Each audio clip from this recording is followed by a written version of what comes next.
Have you ever stopped to think why, for some people, life seems to flow with frightening ease?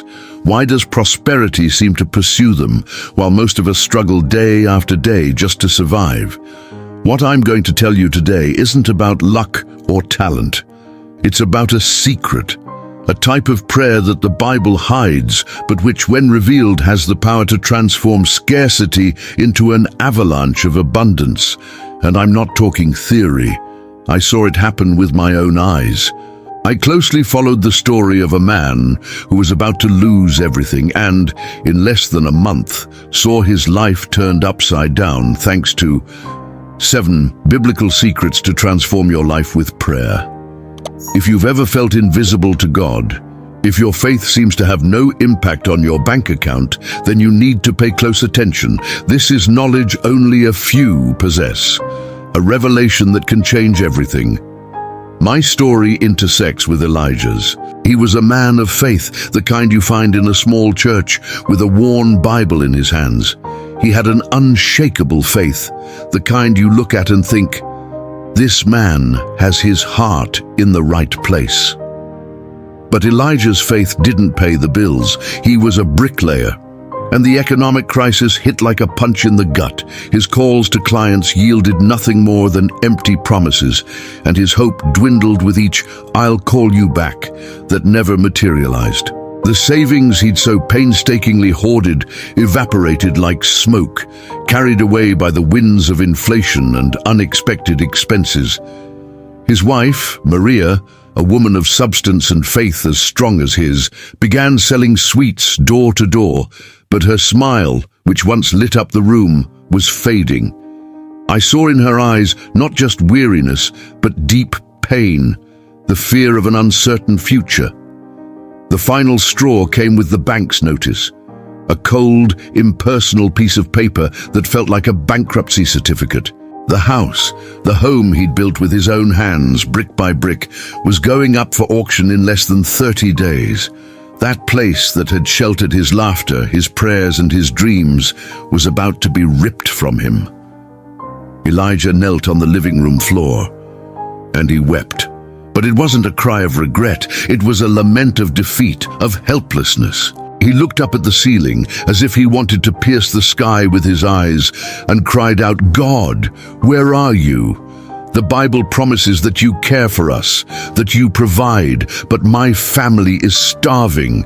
Can't you see us? Doesn't my faith mean anything?"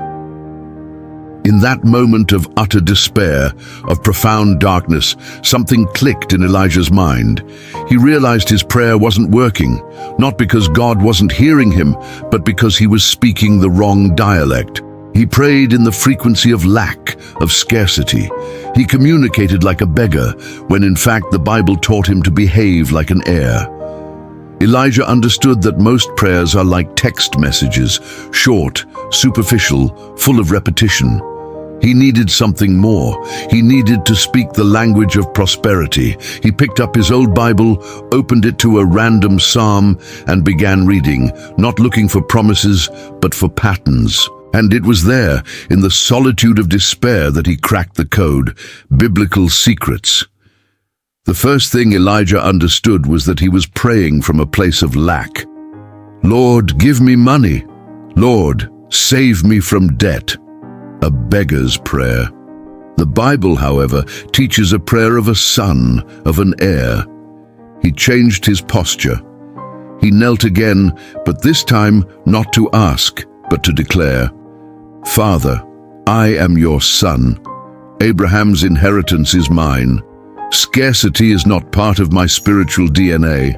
He stopped crying out to be saved from debt and began declaring, "I'm a channel of blessing. Abundance follows me, for your word is truth for my life." It was as if he were updating his identity before God in the spiritual realm. He was seeing himself not as a victim of crisis, but as an heir to divine promises. The second secret revealed was that prayer is not a monologue. Elijah realized he spent all his time talking and almost no time listening. He needed silence, time for God's voice, which manifests itself in the form of intuition, of ideas to be heard. He sat in his chair, eyes closed, not just speaking, but waiting for an answer. And it was in this silence, in this stillness, that an idea emerged. An idea that at first glance seemed completely crazy and impractical, but which he felt in his heart came from God. A soft but firm voice whispered a name to him: John. A former client who had moved away and with whom Elijah had not spoken in years. The third secret is the power of anticipatory gratitude. Most people give thanks only after the blessing arrives.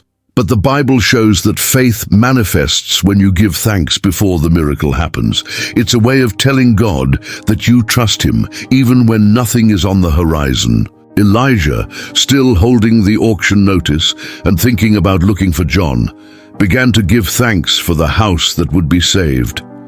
Thank you, God, for the provision. Thank you for my home, which is safe and blessed. Thank you for every note you're already sending. He gave thanks, as if the miracle were already a done deal, a living reality in his heart. The fourth secret is that faith without works is dead. Elijah got up from the ground. The idea he had in the silence was simple and at the same time impossible. He would build a shed for his old client, even without having a penny to buy the materials. He didn't sit around waiting for a miracle to fall from the sky. He acted. He called John, and with a voice full of confidence he didn't feel, he said, "John, I have a proposal for you. I'll build the shed for you and you pay me later when the materials arrive and the job is finished. Trust me." And the client, impressed by Elijah's boldness and faith, accepted immediately. Elijah was praying not just with his lips, but with his feet, his hands, and his sweat. He was putting his faith into action. The fifth secret, Elijah discovered by chance, but he understood it was a crucial part of the process. He began sharing his faith, not the faith of pain, but the faith of victory, with his neighbors. He said, "God will honor me. The miracle is already underway. He will not abandon us." He wasn't lying or being disingenuous. He was declaring the truth of the future, the truth he knew would manifest. And a neighbor, hearing the story of his courage, of his faith in the midst of the storm, was moved. "Elias, my brother has a building supply store. I know you need materials. I'll call him. Maybe he can help you in some way." This small act of sharing his faith opened a door Elijah never imagined. The sixth secret is prayer for a higher purpose. Elijah stopped praying only for money. He began praying to be a channel of blessing. "God, use me to bless my family, my community. I want my story to serve as a testimony to others in the same situation. I don't want prosperity just for myself, but for it to flow through me to others." He understood that prosperity is not just for him, but to be shared, to multiply. And it was this prayer that opened the final door, the door he never expected to find. The bank's notification came closer every day. The auction was only 2 days away. The anxiety was almost unbearable, but Elias didn't stop.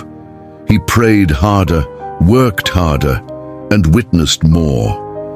On the second to last day before the auction, the phone rang. It wasn't the bank. It was Joam, the warehouse client. He had closed an unexpected deal, a contract for a millionaire sum, and the first thing he did was honor the agreement with Elias, making an advance payment. The amount? It was exactly enough to pay off the house debt and still have a considerable balance to start a new venture. Elias not only saved the house, but also transformed his family's life forever. Elijah understood that prayer is not a request. It's a portal. It's his voice finding the frequency of God's prosperity. He didn't pray for $1 million. He prayed with the mindset of $1 million heir.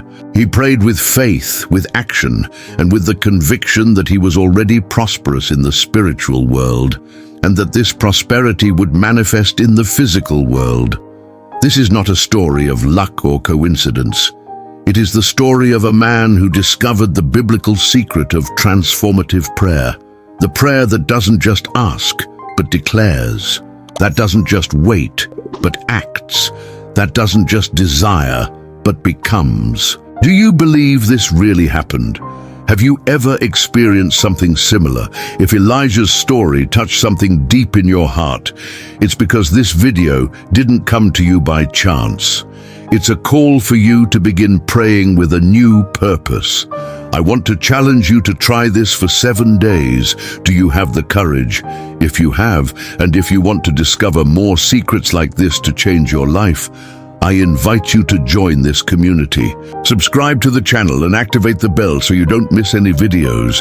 Share this video with someone who needs to hear this message of hope. Because when we share the blessing, it multiplies. And I'll see you in the next video.